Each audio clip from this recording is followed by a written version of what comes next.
ओम स्वात्मने नमः, सर्व आत्मने नमः। ससा अनुष्ठान में आप सभी का हार्दिक स्वागत है। आज का बिंदु श्रीमद् भगवत गीता अध्याय 1 श्लोक 1.1.3। लेकिन श्लोक की चर्चा से पहले हम जानेंगे गीता रोजमर्रा की जिंदगी में हमें कैसे जीना सिखाती हैं।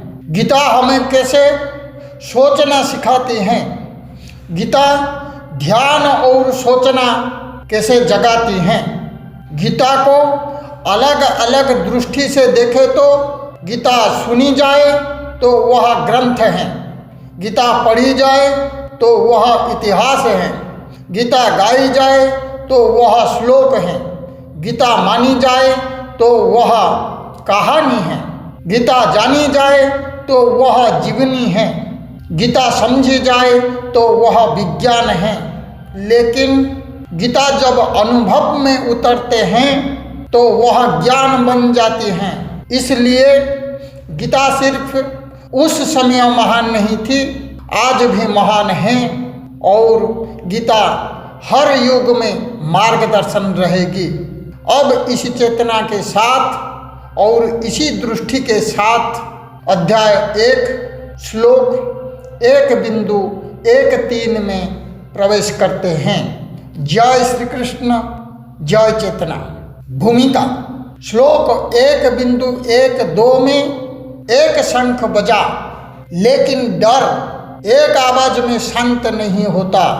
इसलिए श्लोक 1.1.3 में अहम मन यानी दुर्योधन पूरी भीड़ खड़ी कर देना, पूरी भीड़ को खड़ी कर देता है।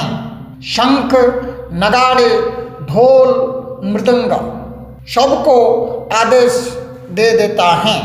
श्लोक अतः शंखाश्च भैर्यश्च प्रणवानक गोमुखा सहस्रै बाभ्यहन्यन्त शब्दस्थु मूलो अभवत्। श्लोक का शब्दार्थ ततः यानी तब, शंखा यानी शंख, च यानी और, भैर्य यानी नगाड़े, ज यानी और, प्रणाम यानी ढोल, आनक यानी बड़े नगाड़े, गोमुखा यानी रणभेरी, सहसा एव एक साथ,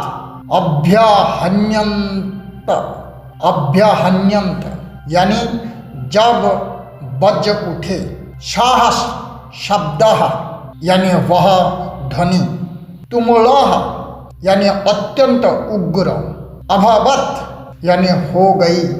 भावार्थ तत्पश्चात शंख, नगाड़े, ढोल, रणभेरी एक साथ बज उठे, उससे अत्यंत उग्र और भयंकर शब्द उत्पन्न हुआ। ससा दर्शन 3 अस्तित्व में गहन व्याख्या के साथ समझते हैं। बिंदु 1 शारीरिक अस्तित्व यानी इतिहास जो बाहरी स्तर पर घटती हैं। कुरुक्षेत्र में युद्ध आरंभ हो चुका है। कौरव सेना सामूहिक शंखनाद करती हैं, जिससे युद्ध का वातावरण उग्र हो जाता है। यह युद्ध की औपचारिक शुरुआत है, बाहरी हलचल का चरम।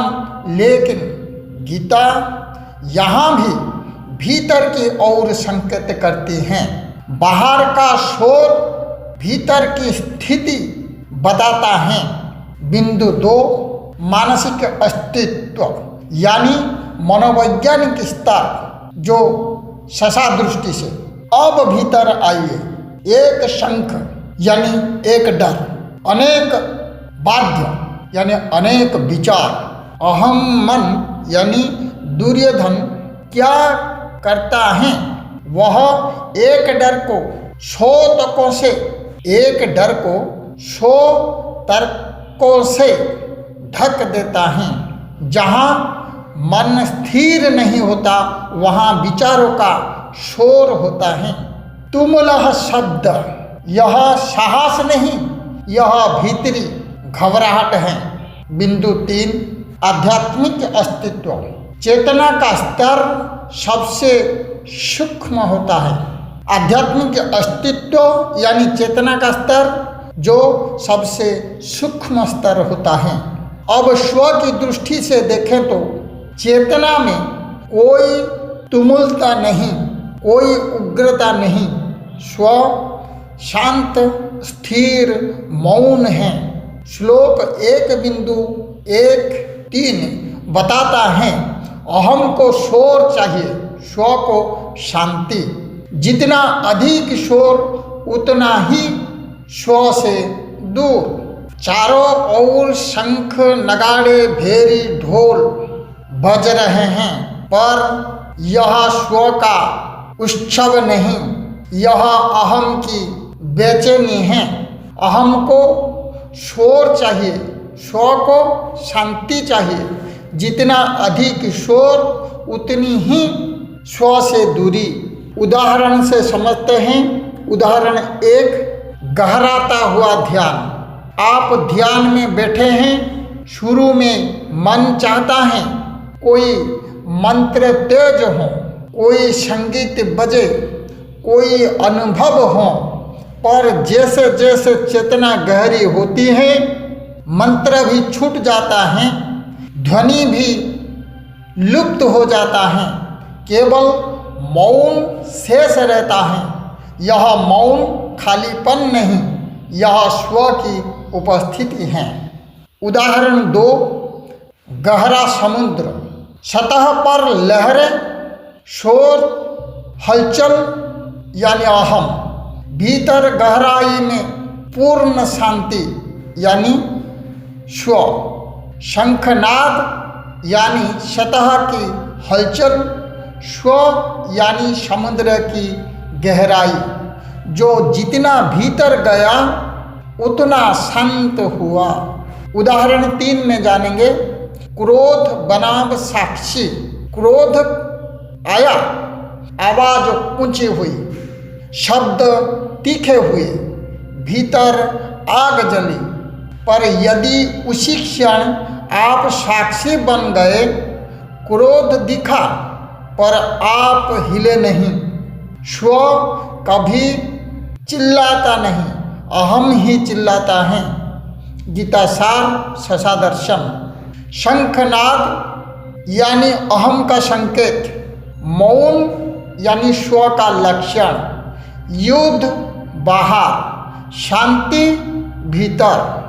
स्व को किसी घोषणा की आवश्यकता नहीं होती, वह है इसलिए मौन है।